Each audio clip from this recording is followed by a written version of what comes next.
Assalamualaikum warahmatullahi wabarakatuh. Alhamdulillah rabbil alamin. Assalatu wassalamu ala Rasulillah wa ala alihi washabbihi ajmain. Rabbi shrah li sadri wa yassir li amri wahlul 'uqdatam min lisani yafqahu qawli. Amma ba'd.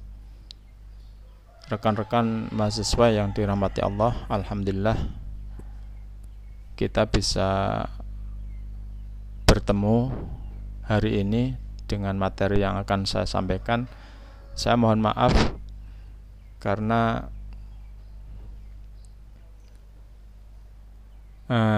sebelumnya saya tidak bisa memberikan materi dalam bentuk audio ya. Ini saya baru ketemu teknologi, alhamdulillah.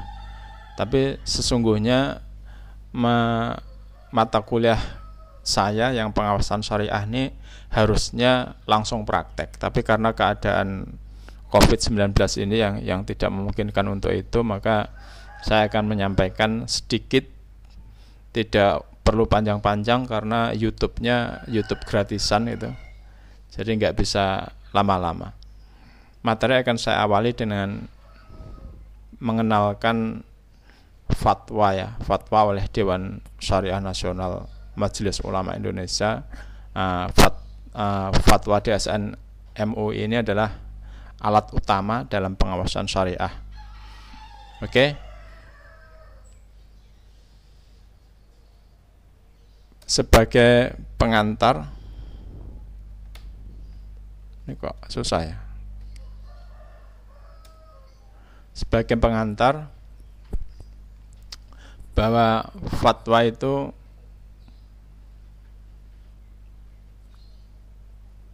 dalam Majelis Ulama Indonesia, fatwa itu ada 3 ya. Jadi tidak semua fatwa itu dihasilkan oleh DSN, karena ada 3 fatwa. Yang pertama itu fatwa yang dikeluarkan oleh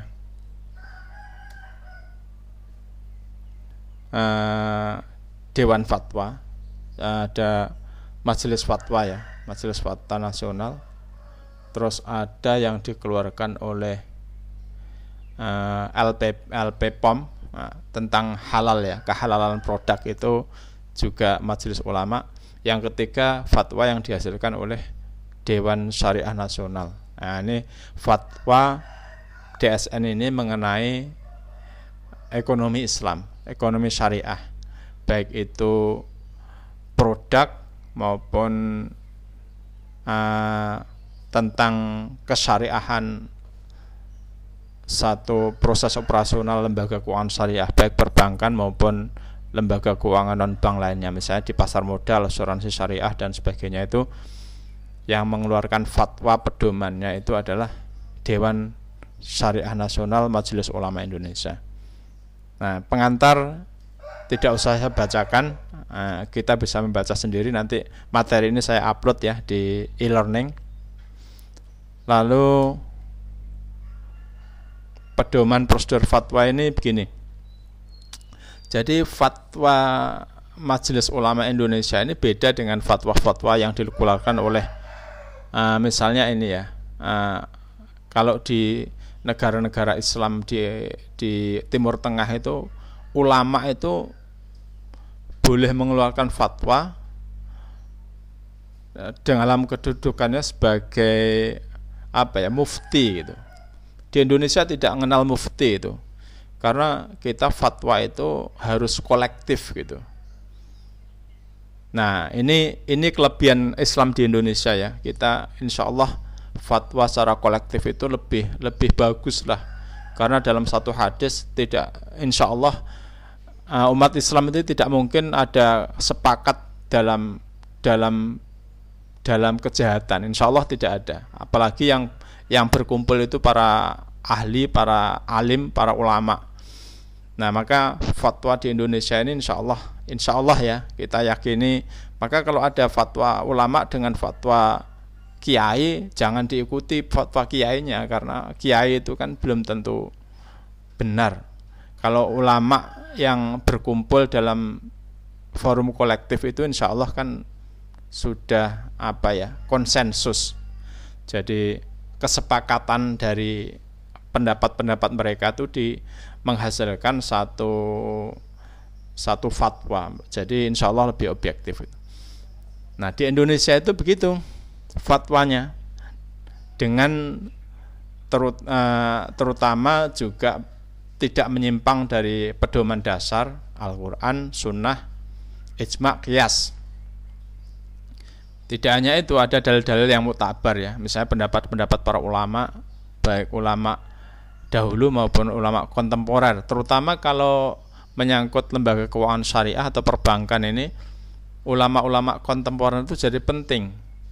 Dan kita harus tahu ulama-ulama kontemporer sekarang itu yang berkecimpung dalam bidang perbankan dan keuangan Islam itu tidak hanya di negara-negara Muslim, ada banyak ahli-ahli ekonomi Islam itu yang di Inggris misalnya, atau di Amerika, di Australia, itu banyak itu. Nah ini perlu kita akomodasi juga gitu dalam bermuamalah, terutama dalam ekonomi Islam ini. Nah lalu oke, ini silakan dibaca aja. Saya tidak akan membacakan lah itu. Itu kamu baca juga sama aja. Yang penting adalah begini. Ini tadi yang saya sampaikan ya. Jadi fatwa itu ada yang dikeluarkan oleh LPP POM, ada yang dikeluarkan oleh Komisi Fatwa. Komisi Fatwa saya tadi keliru ya. Aja Komisi Fatwa itu terutama mengenai kemasyarakatan, kesehatan, misalnya apa ya? Mengenai aliran-aliran sesat, nah itu biasanya yang mengeluarkan Komisi Fatwa, bukan DSN MUI ya. DSN MUI tidak mengurusi masalah itu. Nah, yang ketiga itu, yang ini yang fokus yang akan kita bahas tentang Dewan Syariah Nasional, Majelis Ulama Indonesia. Ini lalu tugasnya apa? Yang pertama mengeluarkan fatwa tentang apa? Ekonomi syariah. Nah, fatwanya itu, fatwa DSN MUI itu sebagai pedoman bagi siapa? Bagi regulator. Maka BI pun, Bank Indonesia atau Otoritas Jasa Keuangan, dalam operasional, dalam mengeluarkan aturan itu harus berpedoman pada fatwa DSN MUI gitu. Dan bagi praktisi, misalnya bagi lembaga keuangan syariah, bagi perbankan syariah, pasar modal syariah, asuransi syariah. Nah, itu harus mengacu pada fatwa DSN MUI. Yang kedua, menerbitkan rekomendasi, sertifikasi, atau syariah approval bagi lembaga keuangan atau bisnis syariah. Nah, ini penting. Misalnya sertifikasi kelayakan atau sertifikasi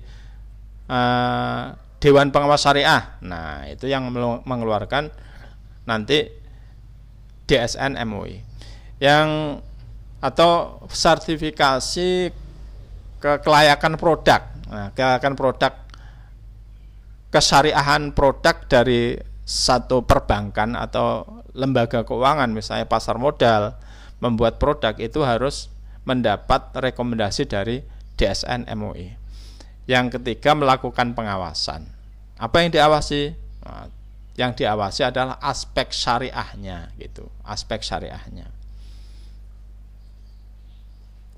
Inilah tugas DSN MUI. Keanggotaannya, nah itu ini saya ringkas saja ya. Itu seperti ini. Jadi Dewan Pengawas Syariah, Dewan Syariah Nasional, di bawahnya itu ada pleno. Pleno itu ada 51 anggota.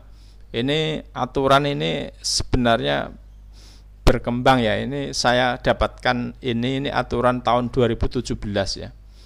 Jadi pleno DSN itu ada 51 anggota, lalu ada badan pelaksana harian yang beranggota 36 orang. Nah, ini diketuai di bawah pengurus pusat MUI. Jadi ketuanya tetap Mbah Ma'ruf ya. Ketuanya Mbah Ma'ruf Amin. Saya nggak tahu apa udah berubah belum ya. Kalau belum berubah berarti ketuanya masih Mbah Ma'ruf Amin. wakil presiden kita. Nah, terus yang ada garis titik-titik itu Dewan Pengawas Syariah di setiap lembaga keuangan syariah. Nah, itu juga secara struktural memang tidak secara langsung, tapi harus bertanggung jawab dan harus mengacu pada fatwa yang dikeluarkan oleh Dewan Syariah Nasional Majelis Ulama Indonesia. Lalu ini menurut saya penting ini ya. Ini kok ketutupan. Coba saya berubah.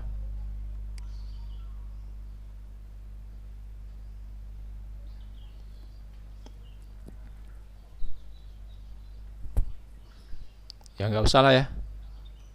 Jadi begini, saya akan menyampaikan tentang eksistensi fatwa dalam tata hukum positif di Indonesia. Jadi memang undang-undang atau hierarki perundang-undangan itu tidak ada ya. Jadi hierarki perundang-undangan di Indonesia itu kan mulai dari UUD 45, lalu ketetapan MPR, undang-undang atau peraturan pemerintah pengganti undang-undang, Perpu ya. Kayak yang ini yang nomor 1 2020 tentang COVID-19 itu Perpu. Terus peraturan pemerintah, di bawahnya lagi ada peraturan presiden, di bawahnya lagi ada peraturan perda provinsi, di bawahnya lagi ada perda kabupaten atau kota. Jadi ini hierarkis ya, artinya tidak boleh misalnya perda kabupaten itu bertentangan dengan perda provinsi. Perda provinsi itu tidak boleh melanggar peraturan presiden. Ini hierarkis karena kita itu kan negara kesatuan ya, bukan federal. Nah, yang kedua, fatwa itu memang tidak secara hierarkis ada di tata hukum Indonesia, tapi fatwa DSN itu disebut dalam undang-undang. Misalnya Undang-Undang nomor 7 tahun 92, Undang-Undang nomor 10 tahun 2008 tentang perbankan, Undang-Undang nomor 40 tentang PT, Undang-Undang nomor 19 tahun 2008 dan sebagainya. Nah, ini udah saya tulis ya di sini ya. Nah, ini semuanya itu menyebut tentang fatwa DSN. Artinya apa? Fatwa DSN MUI merupakan perangkat aturan yang mengikat. Bagi siapa? Bagi BI, OJK sebagai regulator dan dunia perbankan dan lembaga keuangan syariah. Nah, ini. Lalu DSN MUI itu dalam membuat fatwa itu prosesnya demikian ya.